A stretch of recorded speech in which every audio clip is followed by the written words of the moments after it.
ఫైనల్గా మీరు చూస్తే డయాఫామ్ వాల్ దెబ్బతినింది కూడా ఎవరికి తెలియదు. అలాంటి అమానుషణీయమైనటువంటి వ్యవస్థ. కాఫర్ డ్యామ్ సకాలంలో పనిచేసి ఉంటే ఇంత డ్యామేజ్ అయ్యేది కాదు. ఆ ఫ్లడ్ అంతా రావడం, అక్కడ మొత్తం ఎరోజన్ అంతా కావడం, ఎక్కడ ఊహించనటువంటి డ్యామేజ్ జరిగింది. ఆ డ్యామేజ్ 5 ఏళ్ళు ఏమీ చేయలేని పరిస్థితి.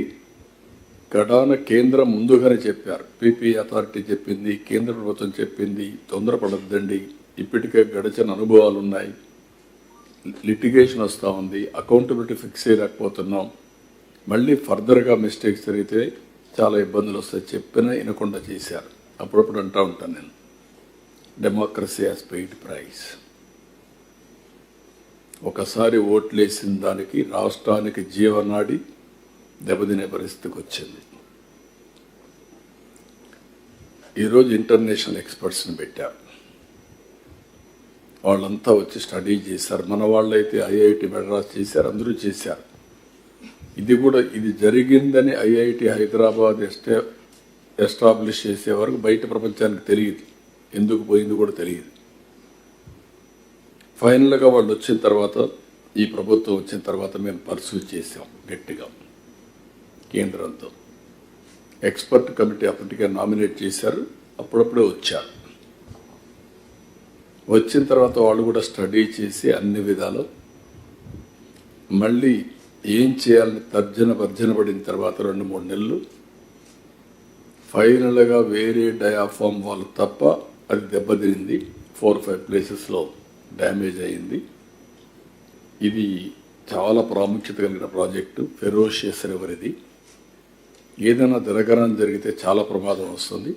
కాబట్టి no compromise, better to go new diaphragm wall. మళ్ళీ ఇప్పుడు డయాఫామ్ వాల్ కోసం అందరినీ మొబిలైజ్ చేసే పరిస్థితికి వచ్చాం. వర్క్ స్టార్ట్ అయింది.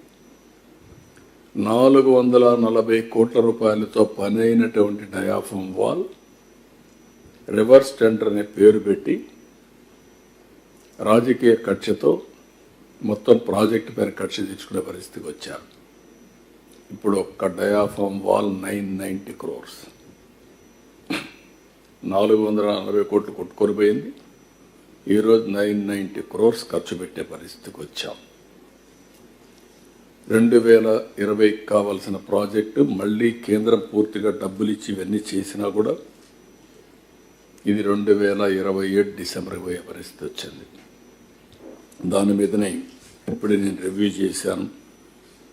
రివ్యూ చేసినప్పుడు ఈసీఆర్ఎఫ్ గ్యాప్ 1 ఉంది. ఇది ఫిబ్రవరి 26కు పూర్తి చేస్తాం. డయాఫామ్ వాల్ 31 డిసెంబర్ 25కి పూర్తి చేస్తాం ఈ ఇయర్. అదర్ వర్క్స్ అన్ని డిసెంబర్ 26కు పూర్తి చేస్తాం. చిన్న పెద్ద వర్క్లన్నీ కూడా డిసెంబర్ 26 కాకుండా నేనేమన్నా జూన్కి పూర్తి చేయమన్నాను. లెఫ్ట్ కనెక్టివిటీస్ అది కూడా 26 జూన్కి పూర్తి చేస్తాం. 26 జూన్కి అది అవుతుంది. రైట్ కనెక్టివిటీస్ చాలా వరకు అయిపోయినాయి.